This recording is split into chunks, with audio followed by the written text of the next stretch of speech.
So I was inspired to do a video based on the Seven of Cups because I read a really interesting post that Mary K. Greer wrote about the Seven of Cups. And one thing I've really learned about the tarot world is how important it is that we know ourselves and know what we love about tarot and are comfortable with that.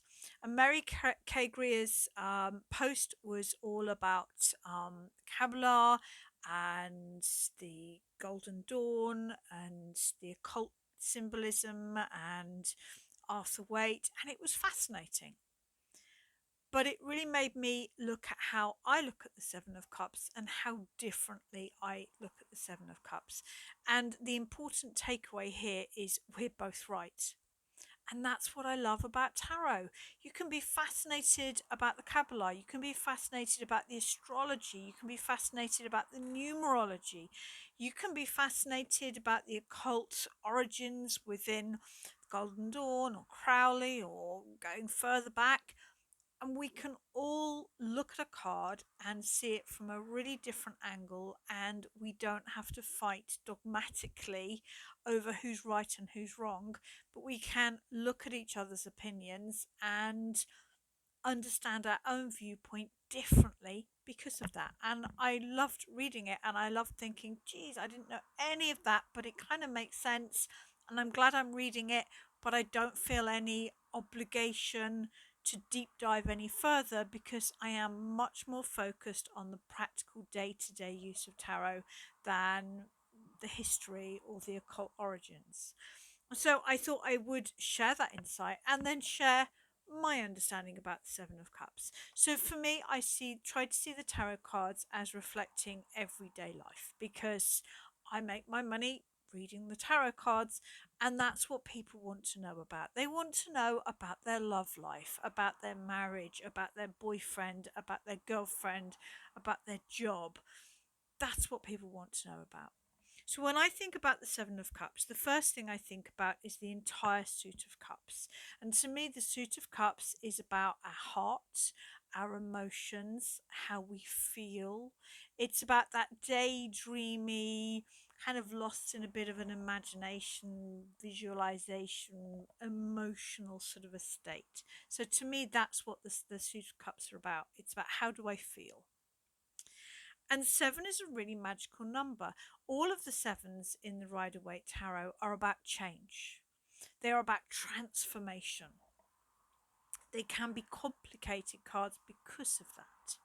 And so we have emotional change or sort of imaginational change, that sort of thing. And then I look at the picture. You know, tarot cards have pictures for a reason because we are meant to look at them. We are meant to find some understanding for ourselves by looking at the cards. And when I look at this, the person seems to be in shadow, as if the light is behind them, projecting out, and we see their shadow in stark, black. To me, that is a slight warning. There is a feeling here that that shadow person is highlighting that this can be a shadow card. This has a darker side as well. And when I look at those cups, I imagine, and we all do this, I think, our hopes and our dreams. That I'm sure you, like me, have various different daydreams or dreams or hopes. Some of my daydreams are really achievable. I might want an early night or to watch a really good movie. This weekend, I want to go for a woodland picnic with my boys. A couple of weeks' time, I've got a holiday planned. I hope that comes off. Come Christmas, I've got a few hopes and dreams. I've got other hopes and dreams that are maybe 3, 4, 5, 6 years in the future. I don't know whether they'll come up, whether I'll be able to create them or not. But it's that sort of daydreaming feel. And another way of thinking about this, because I've worked really hard, and there's actually a crib sheet on my website that you can download for free if you go to Tarot Resources. I work really hard to look at every single tarot card in the deck and think of a practical piece of advice that that card would give you, because that's what my clients want. They want my clients want, they want an accurate tarot reader, and they want a practical tarot reader. So when I look at this and I think about daydreaming and imagining, and I think, how can I create a practical piece of advice from that? I think about vision boarding. So we may all do vision boarding differently. Some people, definitely not my style, it would drive me nuts, like to get hordes of magazines and cut out pictures and create often a very beautiful picture that reflects their dreams and their hopes. I prefer mind mapping. I like to draw, words and then circle them and draw lines connecting. I love mind mapping. Other people might prefer to draw or doodle. I do that sometimes. There's other ways to do it. You may want to even, sort of write a story that encapsulates your dream life. So vision boarding is not just one tool or one technique. It is the idea of creating something that reflects our hopes and dreams. And I do think it's powerful, and I have used it a lot, and I still use it to help me to understand the direction that I want my life to move into. But the whole thing about tarot is that there are four suits. So we have the suit of wands, that's about inspiration and energy, feeling inspired. Then we have the suit of cups, that's our emotional self, our dreams, our hopes, our emotions. The vision board, if it just stays in the Seven of Cups, is pretty damn useless. Throughout tarot, the reason that I don't do one card readings is because I am looking for the story through the cards in the spread. So for me, and I'm very influenced by Rachel Pollock here, after the suit of cups comes the suit of swords. And the suit of swords is our logical mind. Once you've got your vision board, whether that is pretty pictures cut from a magazine or a scrabbled mind map on an old envelope, makes no difference. The bit that you need to do next is the suit of swords. You need to actually translate your hopes and your dreams into a logical order, and you need to start to add some actions or some actionable goals.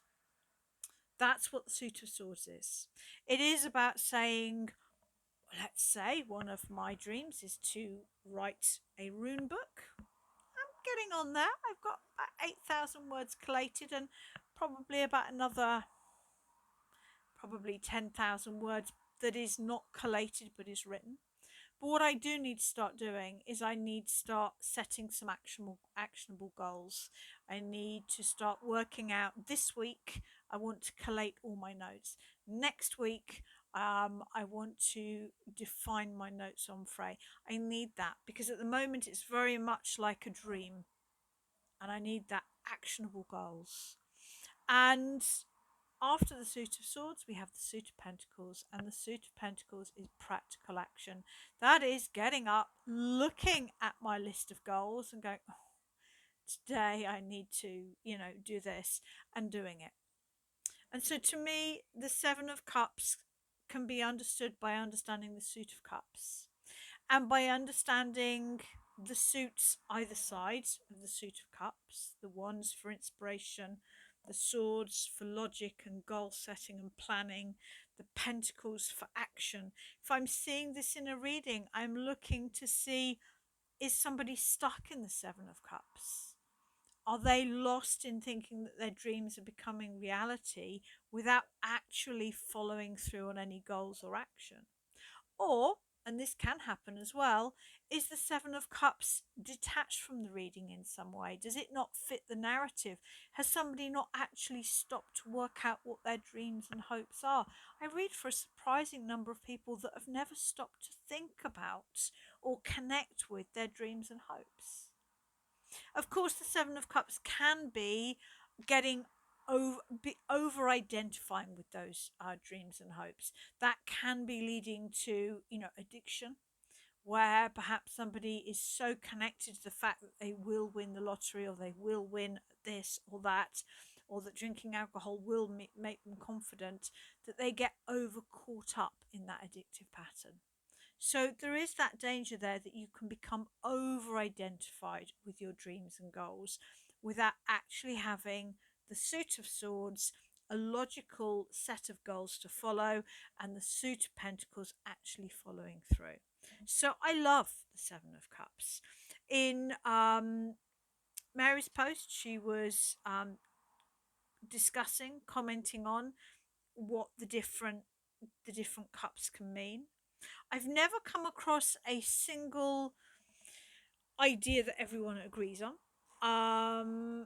I mean, some of them would seem obvious. The laurel wreath would be for victory. We can but presume that these are jewels for wealth.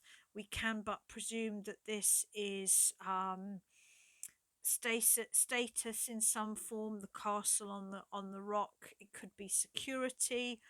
The dragon could be hoarding. It could be so many things. I do connect the snake to wisdom, but it can be lots of other things as well. I think there's two ways to read this. If you are interested in occult history, then I think you can go down that route and really understand what these images represent. Or I think you can look at this as a snapshot of your time right now and ask yourself, what do these symbols mean to you?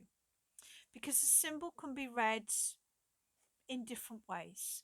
You can understand what the artists meant by the symbol by researching it. You can look at the symbol and connect to what it means to you. Or if you're from a particular cultural heritage or a particular wisdom path, you can translate what the symbol means in your wisdom path. And I would suggest that usually a blend of the three is the best way to read the symbols in tarot. So I love the Seven of Cups. To me, it's a bit like a vision board. But there's always that gentle warning that a vision board without an action plan is just a pretty picture.